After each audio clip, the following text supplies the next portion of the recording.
continuidade agora, convidando o nosso próximo palestrante, vai falar sobre geração de energia em condomínios. Este é o tema da terceira explanação deste evento. Convido aqui agora ao palco, por favor, o Oswaldo Soriano. Uma salva de palmas para ele. Seja bem-vindo, Oswaldo. Oswaldo é doutor em Política Energética pelo Colégio Imperial de Ciência, Tecnologia e Medicina da Inglaterra e também sócio fundador do Centro Brasileiro de Energia e Mudanças Climáticas, o CEBEM. Seja bem-vindo, boa palestra para você. Boa tarde. Eu gostaria inicialmente de agradecer o convite, mais uma vez aqui, estar participando do Fórum ADEME, né? Já acho que é a oitava, né? Acho que eu já participei de uns 2 anteriores. E realmente agora já me lembro de participando do primeiro e o segundo, tentando vender o conceito de energia solar. Hoje eu já vou comemorar o sucesso, quer dizer, a Bahia ainda não está entre os primeiros, mas o sucesso de já ver a energia solar implantada e a geração distribuída, né? Claro que a gente vai focar mais em solar, mas a geração distribuída sendo bem sucedida, né? Quando às vezes eu dou aula para meus alunos, eu costumo contar uma história que eu fiz a minha especialização lá quando eu terminei o mestrado e fiz a opção de energia solar em 82, né? E aí trabalhei a vida toda, e, enfim, todo mundo sabia que eu trabalhava com solar e de repente minha mãe foi visitar Israel. Quando voltou, meu filho, parece que esse negócio que você trabalha tem futuro. 20 anos depois, pelo menos eu ainda estou vendo no ciclo da vida profissional fazendo sucesso. Segue seu exemplo aí com o lixo, né, que não foi para frente ainda. Que ainda não é uma... Por que essa ênfase tão grande na geração distribuída, em particular com fontes renováveis, né? Eu acho que o Casado, né, já me ajudou um pouco quando ele fez uma colocação aí. Qual é o contexto deixa eu sair desse spotlight aqui. O contexto da energia no setor de construção, né? 32% da energia final total global é consumido de alguma forma, direta ou indireta, nas construções, tá certo? E isso resulta em 20% das emissões diretas de gás de efeito estufa, tá certo? Assumindo que isso realmente é um problema, e eu acredito, entre aqueles que não dogmaticamente me alinham com eles. O Brasil, esses números vão para 15% da energia utilizada, da energia total, né, para todos os usos, e 47% da energia elétrica consumida na construção. Claro que a construção é algo que nós sabemos que vai durar 15, 20, 50 anos, 70 anos, 100 anos. Isso, a gente precisa, antes muito disso, parar com o volume de redução de emissão, zerar. 2050 se espera que a gente chegue perto disso. E a gente não pode fazer construções que possam causar o que se chama o lock-in, né, em inglês, o travamento. Você não possa se preparar para mais na frente reduzir as emissões, porque serão obrigatórias as reduções de emissão. Tá certo? Então, eu tenho que me preparar de uma forma para isso. Ainda que eu não bote a coisa pronta para isso, eu tenho que deixar ela pronta para que possa ser colocada mais na frente. Tá certo? Claro que o consumo de energia pode até reduzir, mas para isso seguir, eu tenho que implementar políticas arrojadas para desenvolver as tecnologias, algumas delas já disponíveis, mas não viáveis economicamente, outras precisam de um esforço grande nesse sentido. A gente vai falar um pouco mais de códigos de construção, todo mundo aqui já convive com isso, né? Mas códigos de energia para as construções ainda não é uma realidade, né? A própria certificação do Brasil é voluntária. Quer dizer, o que a gente vai viver é que já tem países que têm código de energia para as construções. Vamos ver isso um pouco mais na frente, né? Como é que... Bem, o Acordo de Paris, eu acho talvez vá parecer uma coisa distante para alguns, mas é uma realidade que o Brasil já fez compromissos com ela e já é lei no Brasil. Tá certo? O cumprimento do Acordo de Paris já é lei no Brasil, ou seja, 23% da energia elétrica do Brasil para uso doméstico até 2030, o Brasil se comprometeu a ser de fonte solar, eólica ou de biomassa. E não está falando nem de hidrelétrica. Hidrelétrica já é business as usual, tá certo? Então, nós já nos comprometemos perante a comunidade internacional que 23% da nossa energia elétrica em 2030 já vai ser dessas fontes que vocês ainda gostam de chamar alguns de alternativas, que não são mais alternativas, né? Bem, aí você tem 187 países fizeram seus compromissos, que a gente vai chamar daqui para frente de NDC, os compromissos nacionalmente determinados, Só que esses compromissos, acontece o que com eles? Quando soma o que todo mundo se comprometeu, a temperatura sobe para 2,7. O conjunto dos países, já desde 2009, se comprometeram que a temperatura não pode chegar a 2. Tá certo? Então, nós vamos ter que aprofundar os compromissos, ou seja, pode ser que daqui a pouco a gente vai dizer, o Brasil, 23% de energia solar, eólica e biomassa é insuficiente, a gente vai ter que levar para 30%. Isso vai rebater, e quando o Brasil se compromete com isso, rebate em todo mundo, e no setor da construção também. Tá certo? De alguma forma ou de outra. Aqui eu só vejo uma parte, na verdade, né? Então, como o próprio Paris já fala em não mais 2,7, mais 1,5 grau, é o que se é tolerável, como a gente só conseguiu 2,7 com o Acordo de Paris, já que se começa em 2018 os diálogos para aprofundar os compromissos, sendo que a cada 5 anos os compromissos devem ser mais vigorosos. Certo? Então, é nesse sentido que a gente vem trabalhando. Entrou em vigência 4 de novembro de 2016, o Acordo de Paris, e já tem 146 países ratificaram, ou seja, já passaram pelos parlamentos dos países, já virou lei em todos esses países. É claro, quem tem a dúvida aí, Trump vai cumprir, vai descumprir, vai sair, não vai sair, vem. Eu não acho que no fundo ele vai sair, não, mas em todo caso, vamos esperar para ver. E como é que isso vai rebater? Rebate via algum tipo de obrigação. Seja um mercado de carbono, seja uma imposição, seja um imposto sobre o carbono, como já tem em alguns países. Cada molécula CO2 se emite paga X% do preço adicional da gasolina. Países que já fazem isso. De alguma forma, a gente vai ter que chegar lá. Como é que isso... E o setor de construção? O setor de construção, além dos riscos, além do que ele vai ter que fazer, ele é vulnerável à própria mudança climática. Na medida que o conforto térmico vai piorar, na verdade, né, você vai ficar mais sujeito a problemas. A gente está vendo tufões, etc., chuvas mais torrenciais, etc.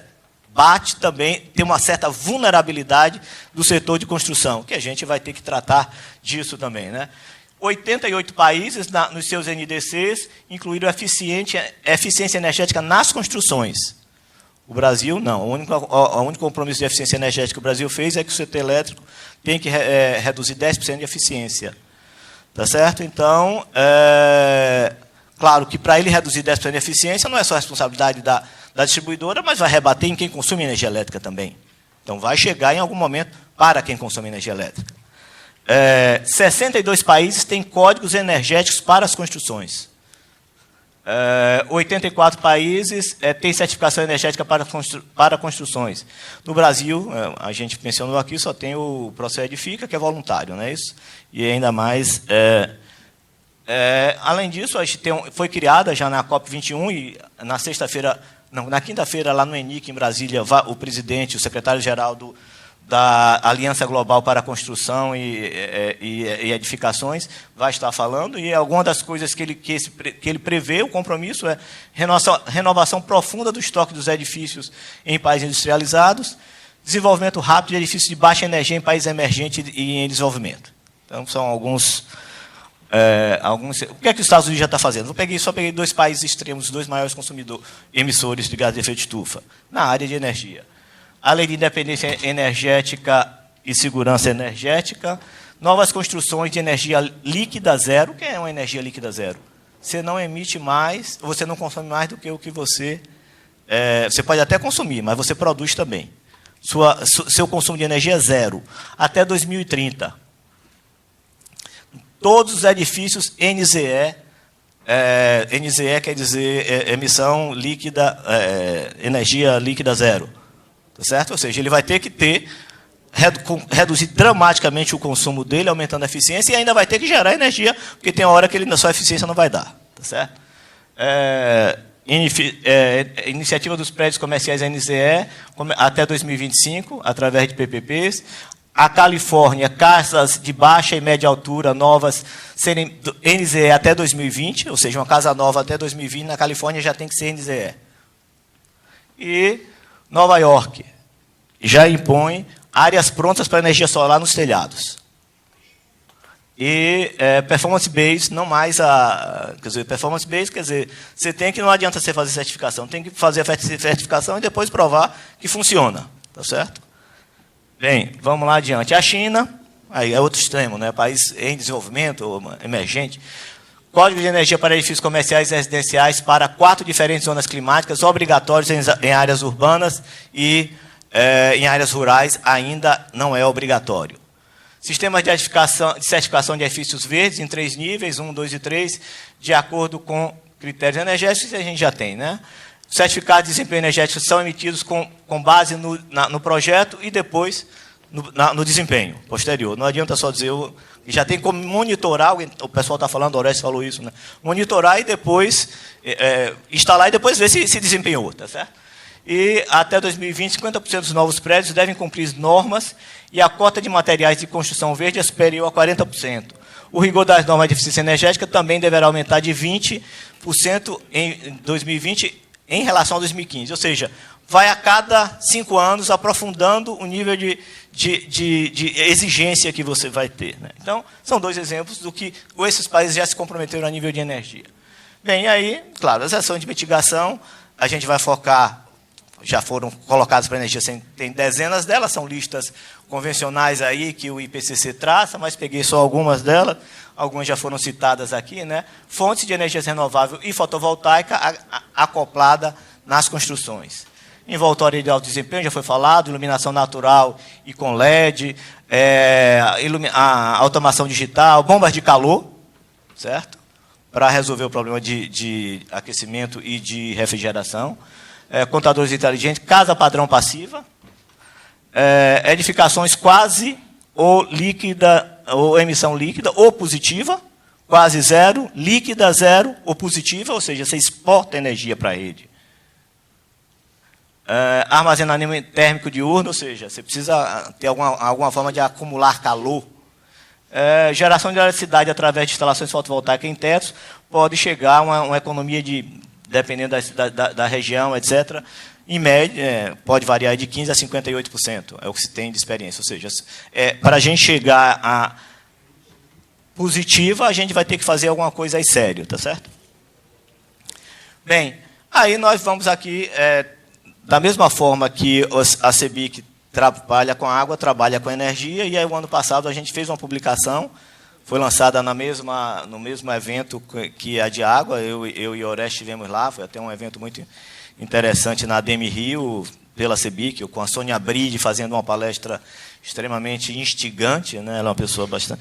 E a gente vem tratando, nessa publicação, vocês podem baixar, né? Trata desses pontos, energia fotovoltaica e aquecimento, é só para a gente mostrar que tem uma diferença, é uma coisa muito incipiente, a maior parte, imagino que já saiba disso. A lei a resolução ANEEL, que regulamentou a micro e a mini geração distribuída. O sistema de compensação de energia elétrica faz parte disso, né, como você compensa. Aí a gente vai falar o que é que a gente tem que ter um certo cuidado no condomínio, viabilidade econômica, e eu acho que Rafael já me ajudou ali um pouco, chamando que eu não fiz fluxo descontado, mas ele já está ensinando a vocês o que é fazer um fluxo de caixa descontado, que realmente é mais interessante do que um fluxo de caixa simples. Fundamental isso. Alguns exemplos em aplicações de interesse social, né? E dois anexos que precisam ser começados a pensar é que a nossa sociedade vai ficar cada vez mais eletrificar-se. Ou seja, os carros serão elétricos.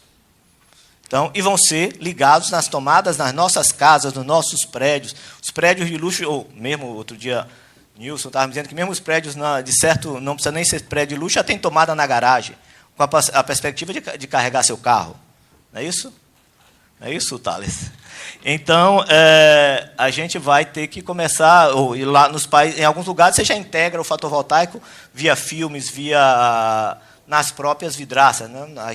Para um clima muito tropical, muito vertical, né? Ou seja, nossas fachadas são muito verticais, não dá muito para fazer aproveitamento da radiação, que é muito comum nos países de latitude muito elevada, mas que você pode usar quase a fachada como radiação, né? É claro que a gente tem que ficar mais ou menos no ângulo, a gente tem que ter uma fachada ideal na Bahia de 15 graus, né? Ou uma inclinação da placa solar de 15 graus. Então, para botar numa fachada vai ser um pouco de desperdício, né? Bem, Aí só lembrando que a diferença aqui, eu peguei 2 fotos de sistemas aqui, o que é aquecimento de água, né? Uma coisa é uma tecnologia completamente distinta de uma tecnologia de painel fotovoltaico. Aqui você tem um armazenamento de água, etc. Aqui um monte de Casa Minha Vida, aqui também outra Minha Casa Minha Vida, com painel fotovoltaico e aqui com aquecimento de água. Eu acho que isso são sistemas diferentes, esse é uma coisa mais consolidada, dá um payback mais reduzido aí, talvez 3, 4 anos, 2, depende. Aqui você está falando de um payback de 5, 6, 7 anos, vai depender de algumas condições que a gente vai ver. Mas o Minha Casa Minha Vida já obriga a ter aquecimento solar, né? Não sei como é que está esse nível de obrigação agora, andaram discutindo aí. Bem, o que é que essa lei da mini e da micro e mini geração? Foi uma resolução da ANEEL, ou seja, é um instrumento infralegal, né? Não tem ainda uma resolução da agência reguladora que obriga a distribuidora a aceitar a sua geração. Se você gera, você pode ter uma instalação até o volume daquilo que você consome, você não pode vender energia, você não pode emprestar energia, você não pode, a gente vai ver que formas, mas você não pode produzir mais do que o que você pode até produzir em um determinado mês para você criando crédito, mas não, você não pode redistribuir e vender para quem quer que seja. Então, então a Coelba, no caso da Bahia, vou ficar usando a Coelba aqui, ela é obrigada a aceitar a sua energia, que você está gerando durante o dia. Se você for residencial, você recolhe isso à noite. Se você não é residencial, se você consome por demanda também, aí você vai ter que ver o horário, a tarifa aqui de ponta é diferente da fora de ponta, e essa compensação tem que ser estabelecida. É uma resolução de 2012, que se implantou em dezembro de 2012, que está sendo objeto constante de revisões, porque há uma demanda da sociedade de se aprofundar isso. E em 2015 essa foi revista, e a partir de março de 2016 já está valendo sob essa nova visão que a gente vai apresentar aqui. Eu já não vou nem fazer comparação entre 2012 e 2015.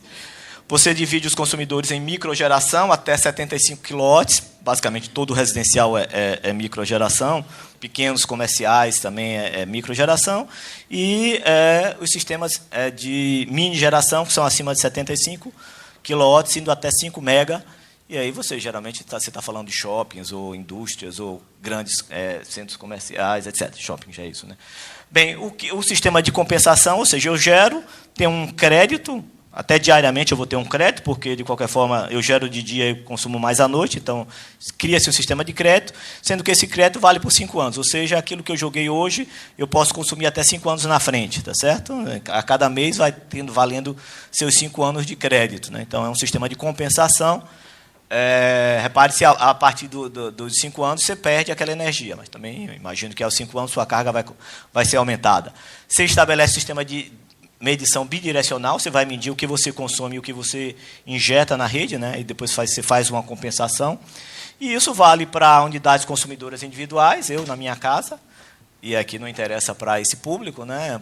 Já que a gente está falando em condomínios, a ideia. Empreendimentos com múltiplas unidades consumidoras, exatamente condomínios, já permite que um condomínio rateie sob a forma que achar conveniente a sua energia, né? A gente vai falar mais disso. Autoconsumo remoto, eu tenho lá minha fazenda ou minha casa lá de praia, eu boto lá no teto e posso consumir aqui na cidade, se for mesmo CPF ou CNPJ. E a geração compartilhada, que é a gente vai falar de cada uma delas mais na frente. Bem, a outra possibilidade de compensação de empresas entre matrizes e filiais, já que tem o mesmo CNPJ, então eu posso gerar lá remotamente numa área que tem maior... Vixe, deixa eu correr aqui agora. E sistemas de... Bem,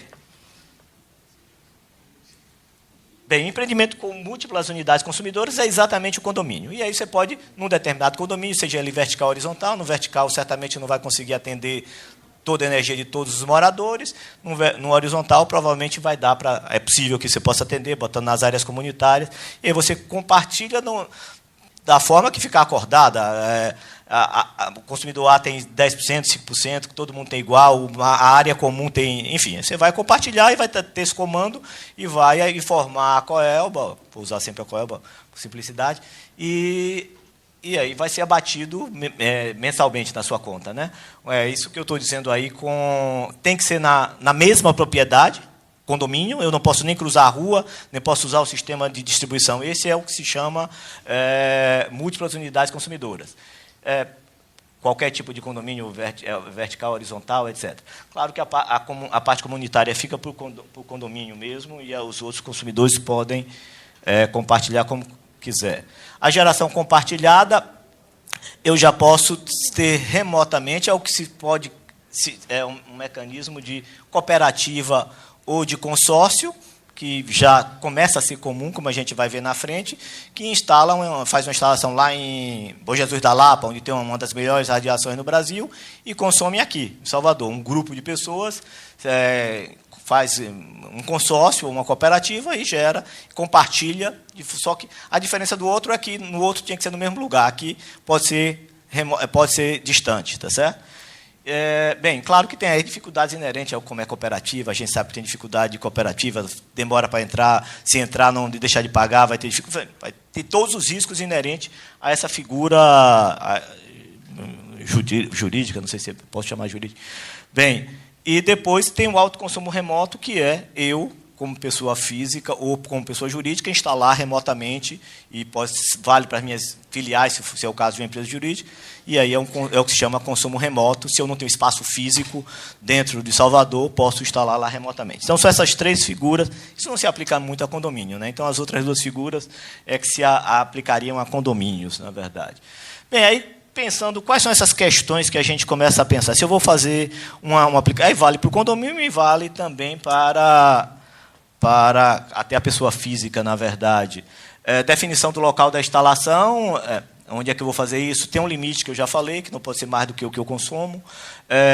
A radiação da região é importante. É claro que um sistema instalado em Salvador vai produzir menos do que um sistema instalado em Juazeiro, ou sei lá, em Barreiras, etc. O nível de poluição pode reduzir, de alguma forma, a minha produção. Uma cidade muito poluída ou com muita salinidade, você pode ter um nível de redução, ou com muita poeira. São coisas que você pode frustrar um pouco sua orientação dos painéis. Os painéis devem estar voltados para o norte, com a inclinação mais ou menos igual à latitude. Então, claro, que isso vai criar algum tipo de restrição do ponto de vista... Claro, não quer dizer se eu estou voltado para o leste ou para o oeste, vai reduzir a minha produção de energia, não inviabiliza, mas reduz. A relação entre a energia produzida e a área, no estado da Bahia, vai de 14,7 kWh por metro quadrado a 20 kWh por metro quadrado.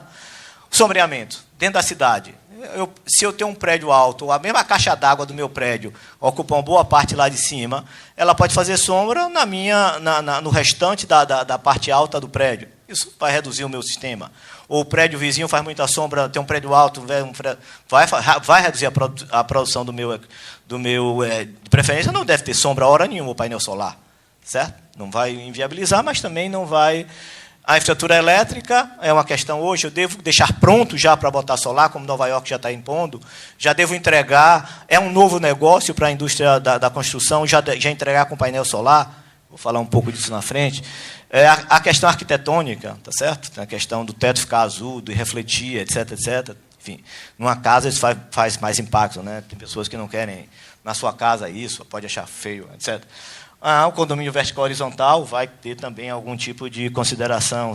No vertical, certamente, não vai ser possível instalar tudo. Bem, para fazer uma análise de viabilidade econômica, eu vou ter que considerar qual o preço que eu estou comprando o quilowatt instalado. R$5 por watt-pico, quer dizer, a unidade da placa solar. Uma placa hoje está, na média, 250 watts-pico, uma placa, 250 a 300, a placa mais comercial. Então, por cada watt vai custar $5 por watt-pico até 9. Aí depende quanto menor o tamanho da sua instalação, maior o custo por watt instalado, né? O efeito escala, aí, na verdade. A tarifa de energia elétrica do local, claro que pesa. Claro que para a Bahia é uma tarifa única, em torno de 60 centavos de real por quilowatt-hora. Claro, se você está falando em Minas é mais barato, em São Paulo é mais barato ainda, lá no Piauí é muito mais caro. Isso é algo que você vai considerar. A radiação, já falei disso. O custo de operação, quanto é que custa para operar e manter? A cada 5 anos eu vou trocar um inversor, a cada 8 anos, o que é que vai precisar fazer? Precisa limpar, não precisa limpar, se tem muita deposição, enfim, são considerações, a gente coloca numa análise, se eu vou fazer um fluxo de caixa descontado, eu vou botar 1%, 2% do custo de operação. A degradação do módulo, toda análise a gente faz uma degradação do módulo, o módulo se degrada aí 1%, 0,5% ao ano, ao longo de sua vida útil, 2%, depende do tipo de tecnologia. A taxa de desconto que Rafael tentou falar ali, como é que eu vou... Qual é o custo de oportunidade do meu dinheiro? É melhor eu aplicar ou eu investir no painel solar, considerando o custo que eu consigo pelo meu dinheiro, que é diferente da taxa de juros que o banco me empresta, que no Brasil é impraticável, né? Não dá para fazer com dinheiro emprestado de banco nenhuma pessoa física. Então, certo? Então, isso a gente tem que ter em mente. Seja ele Construcard, vocês estão familiarizados mais do que eu, o Banco Nordeste, desculpe, ele está banco, né? Tem um sistema só para pessoa jurídica. Bem, uma coisa que se constata é que, com o tempo, a nossa tarifa de energia elétrica vai subir mais do que vai cair o preço da energia solar. Isso é uma constatação inexorável que o mundo todo vai conviver com isso, né? Então, é algo que a gente vai... Eu não consigo... Tá certo? E aqui tem uma figura exatamente o que aconteceu com o custo da... O INPC, o IPCA é a curva mais vermelha, mais inferior, e a curva verde é a tarifa de energia elétrica nos últimos 20 anos, né, 22 anos. Ou seja, muito além do IPCA, tá certo? Ou seja, isso quer dizer que pode ser um bom negócio você estar investindo em energia solar se a gente continuar com o custo crescente da energia elétrica. Bem, aqui eu fiz uma conta de padeiro, não a conta que Rafael recomendou fazer, que eu acho que é a que tem que ser feita, mas eu quis só para mostrar aqui algo. Eu pedi a um ex-aluno que tem uma empresa, que poderia ter sido a Rafael, podia ter sido a qualquer empresa, não vale. Mas você tem aqui, por exemplo, o menor sistema que é vendido hoje por eles é de 1,3 kW-pico, né? Você vai custar hoje algo com 11 mil reais. 12, enfim, 10 a 12, vai variar muito pouco entre... Pode ser 5% para mais, 5% para menos, entre os diferentes fornecedores. Da economia de R$100 por mês, um payback de 9 anos. Depois eu posso pegar um sistema de 7,4, que vai me custar R$46 mil, fazer uma economia mensal de 582 em 6,6. Repare que foi conta de padeiro, não está com fluxo de descontado, não está com o que eu não costumo fazer, mas era só para dar uma ideia, não tem custos operacionais aqui, tá certo? Não estou considerando a degradação do módulo, botei, tá certo? Então tem uma série de problemas aqui. Agora, o mesmo sistema, se eu passo um sistema consorciado, ao invés de bote um 7,4 kW, ele já cai para um valor de R$5 por watt-pico, um investimento total de 245 mil. Repare, se eu comprar um de 7 aqui, vai me custar 46 mil. Mas se repare como eu caio no custo, devido à escala, aí eu estou com um payback aqui de 5 anos, 10 cotas de 24.500, com um payback de 5 anos. Ou seja, então uma conta assim elementar. Claro que, obviamente, você vai ter uma tarifa de... Se você está muito remoto, se você está botando lá em Bom Jesus da Lapa, e para recolher aqui, você vai ter que pagar o pedágio do sistema de distribuição da Coelba, né? Então, tem um custo aí a ser embutido. Isso também tem que ser considerado. Bem, então aí você tem outros problemas, cooperativa, tem uma dificuldade, um sistema de cotas, você desembolsa tudo, mas você também tem que ter... Você vai correr o risco de quem vai... Esse investimento está sendo um investimento de 25 anos. Se você está comprando de alguém que você tem segurança que seu negócio vai ficar lá 25 anos, quem vai operar e manter durante 25 anos? Eu não tenho muito problema com isso, porque eu acho que o que vai acontecer é que no primeiro momento vai ter um monte de empresas fazendo isso, depois vai ter uma fusão de um monte de empresas, e isso vai ser um negócio que os pequenos não conseguem ficar e vão ser realmente encampados, como a gente viu isso no sistema de call, né? Aqueles pequenos começaram depois, ou internet, depois, enfim, eu não teria muito problema em achar que isso vai ter como sobreviver, na verdade. Mas, enfim, claro que você vai ter que... É um risco, de qualquer forma. Você vai botar 25 mil pensando que vai viver esses 25 anos. Será que de quem você está investindo consegue manter isso 5 anos? Tem que ser considerado. Bem, aí tem os prazos da ANEEL para fazer isso. Ela comprimiu muito esses prazos, e você tinha aqui algo como 120 dias no instante que você pede a Coelba até ela ter, não vou passar passo a passo, né, até ela ter aprovado seu sistema, se não houver atrasos da sua parte. Ela não tem conseguido cumprir isso, não, mas a ANEEL pede que denuncie e por aí vai, né? Bem, como é que está a situação hoje no Brasil? Nós temos hoje 10.500 sistemas instalados, isso ontem, tá certo? Os números, eu atualizei esses números aqui por fora ontem, porque isso já estava pronto, esses gráficos, para a ENIC, que foi uma publicação que vai sair. Então, em 15 dias, esses números têm mudado no Brasil, como a coisa tem sido ágil. 10.500 sistemas, com 115 megawatts instalados, 70% é solar, tá certo? 70% da potência é solar. Por que é difícil as outras fontes? Então, agora estou um pouco aliviado, eu consigo chegar lá. Por que solar? Porque solar, primeiro, o hidro tem que ter um rio, né? Não dá para ter hidro sem ter rio, né? Então já vai quase para um nível rural, né? Rural, né? A térmica tem sempre o problema do barulho, do resíduo, etc, etc. Enfim, tem que ter um insumo que chega, né? Enfim, então isso não dá para, não é muito urbano isso, a menos que você esteja falando de gás natural, etc, uma coisa assim, mas pelo menos a nível urbano, né? A eólica tem uma dificuldade, né? Eu sou um contador de casos, né? Eu me lembro que há 20 anos eu voltei do doutorado, fui conhecido que sabia de energia eólica e solar, e o Dr. Norberto Aldebrecht queria botar em Kiepe, na ilha dele, energia eólica. Aqui tem um vento maravilhoso, sol para não sei o quê, e fiquei fascinado pela figura dele, a despeito do que a empresa está passando aí, mas, pessoalmente, fiquei fascinado com a figura dele. Queria conhecer, saber tudo, sugou tudo que uma pessoa podia saber da outra energia eólica naquelas horas, né? E aí, não, aqui tem um vento, completamente inviável o litoral da Bahia botar eólica, pelo menos um nível comercial, não é? E aí você tem um vento 5, 6 metros por segundo, normalmente você está falando aí os verticais, de eixo vertical já parte com um nível mais baixo. Então, tem essa dificuldade adicional de você conhecer o regime de vento, tá certo? Isso não é nem que não tenha vento. Você conhece e a sombra de vento do eixo vertical, você tem muita influência de se tem uma zona cheia de rugosidade, ou seja, construção em volta, isso causa turbulência. A turbulência tende a reduzir o tempo de vida do seu aerogerador. Enfim, tem alguns problemas. Enfim, claro que o conhecimento da solar é uniforme, né? Varia muito pouco com o microclima, mesmo em regiões grandes, e o vento tem essa dificuldade. Claro, se você sabe, tem certeza que no litoral do Ceará, qualquer prédio ali, eu não teria dúvida de botar, tá certo? Então, o litoral da Bahia já não é a mesma coisa do litoral do Ceará. Então, caso e coincidentemente, depois a Coelba mediu o vento em Ilha Grande e Camamu e não tinha nenhum vento na Ilha Grande e Camamu. Tá certo? Que é ali do lado, então nunca se fez aproveitamento ali, realmente não tem vento no litoral leste do Brasil, né? Bem, então por isso ficou muito focado em qual o tamanho médio de uma instalação. As hidros são muito maiores, né? 650 kW, 400 kW nas térmicas, 200 na eólica e 8 na solar. Tá certo? É o tamanho médio de uma instalação solar para todos os usos.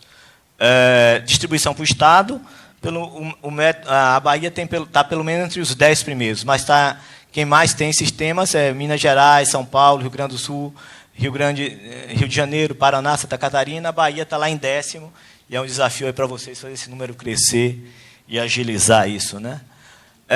Aqui outra coisa já, que você tem 11.700 consumidores e 10.500 sistemas, porque já tem 22 sistemas de geração compartilhada, atendendo 122 pessoas. Tá certo? Então, aqui aumenta o número. Autoconsumo remoto, você tem 600 sistemas instalados, mas atendendo 1.700 consumidores. Então, você tem já está relativamente se banalizando essa coisa do consumo remoto e do consumo compartilhado. E aqui, por classe, obviamente, quem mais o maior número de sistemas instalados são os comerciais, onde a potência média dos comerciais está em torno de 40 kW instalado, e no residencial, é o segundo maior em número de sistemas, é uma potência média 10 vezes menor, 4 kW, né, de um residencial.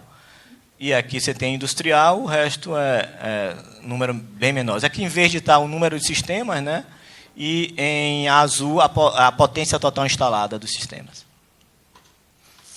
Bem, isso é a previsão para o Brasil. O Brasil espera, em 2050, 9% da energia elétrica toda ser de origem solar distribuída. Quer dizer, uma previsão já de longo prazo.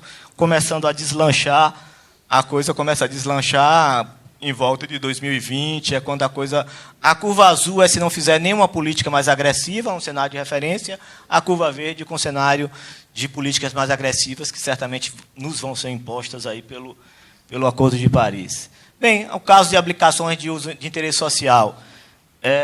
Eu tenho aqui o caso de Juazeiro, que já é emblemático, né, Minha Casa Minha Vida, classe 1, né, e você já deve ter ouvido alguém, Nilson estava me falando que tinha ouvido ontem, né, hoje, até ele disse que não tinha visto, mas a MRV já está com uma propaganda na Globo News, né? Você já viu, Thales? Muito interessante a propaganda, né? Fazendo a maior propaganda do sistema Minha Casa Minha Vida, classe 2 e 3, já, não estou fazendo propaganda nenhuma de nenhuma empresa, mas já é uma propaganda bonita. Se a gente começar a ter aquilo, vai pegar e todo mundo vai ficar fazendo, né? Eu acho, pelo que eu entendi, já tem um sistema aqui na Bahia, né, com 3 torres, né? E aqui já é uma figura que eu consegui tirar da tela. Todos esses tetos daqui deles são solares. Bem, a CEBIC vinha trabalhando, a gente, junto com o CEBIC, veio trabalhando muito com Minha Casa Minha Vida, antes dessa parada brutal aí, mas tinha uma proposta de um sistema padrão, se discutir condomínios de 120 edificações de 8 unidades, você tendo 1.000 sistemas solares, podendo ser explorado por terceiros, né? Bem, e essa é uma coisa que ficou meio parada, mas, recentemente, essa semana, o ministro criou, através de uma portaria, uma portaria do ministro, de 17 de maio, criando já uma nova comissão para ver como botar energia solar fotovoltaica no Minha Casa Minha Vida. Então, a gente espera que tenha uma retomada tem um mês para essa comissão dar algum resultado aí, claro. Pode não dar resultado por ter pouco dinheiro, mas eu acho que no classe 2 e classe 3 é algo que certamente vai começar a ser considerado isso. Bem, tem algumas publicações aí, eu acho que deu uma distorção aqui, essa é a publicação que vocês podem baixar, e tem não sei, deu um problema aqui, essa é uma publicação da ANEEL sobre microgeração distribuída. Tem uma da CEBIC e uma da ANEEL, tá certo? Que vocês podem baixar, que trata... A da CEBIC tratou mais essa coisa dos condomínios, foi o escopo que eu apresentei aqui, a da ANEEL é mais geral. Bem... política de fomento é necessário realmente algum tipo. Como é que você torna isso mais agressivo? Tá certo? Como é que a Alemanha chegou a 1 milhão de tetos solares? Como é que a Califórnia está chegando, já passou de 1 milhão de tetos solares? A gente, no Brasil inteiro, tem 10.000 sistemas, a Califórnia, tempo esgotado. Então, você tem uma série de políticas, eu vou passar meio batido, porque é uma coisa onde eu mais trabalho, na formatação de política, mas é o que interessa menos ao setor dos condomínios, mas é necessário algum tipo de ação. Tem essa parceria CEBIC-CEBEM, e a gente vai lançar agora, na sexta-feira no ENIC, já como é que o setor, uma questão, como é que o setor de construção pode se preparar para ser mais proativo em ajudar o Brasil a reduzir suas emissões de gás de efeito estufa. Tá certo? Ajudar os compromissos brasileiros que vão ter que ser aprofundados. E aí, claro, nessa publicação trata basicamente da eficiência energética e da produção de energia nos condomínios. Tá certo? Então, já aprofundando na linha do que foi feito no passado. Trabalhamos, né, com Minha Casa Minha Vida, a audiência pública que reviu aquela... eu falei que em 2012 era a primeira, 2015 foi a segunda versão da resolução. O CEBIC já fez sua contribuição no âmbito dessa parceria. E a gente vai discutir quais são as oportunidades para começar a se fazer NZE no Brasil, né? Aquela aliança já fala, os países emergentes, as novas constituições, em 2030, começar a ter NZE.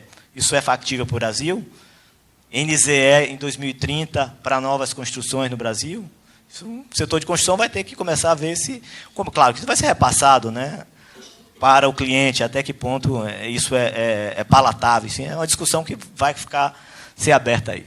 Bem, eu fico por aqui, né? Eu listo aqui um pouco essas coisas a nível de política, quais são as oportunidades, mas o que eu diria que eu mais chamaria a atenção é que tem uma grande oportunidade no setor do negócio. Da mesma forma que a MRV já viu essa oportunidade, eu acho que está para todo mundo invadir por essa praia aí, que eu acho que isso só vai crescer e o nível de obrigação só vai se aprofundar para o setor de construção. Bem, obrigado.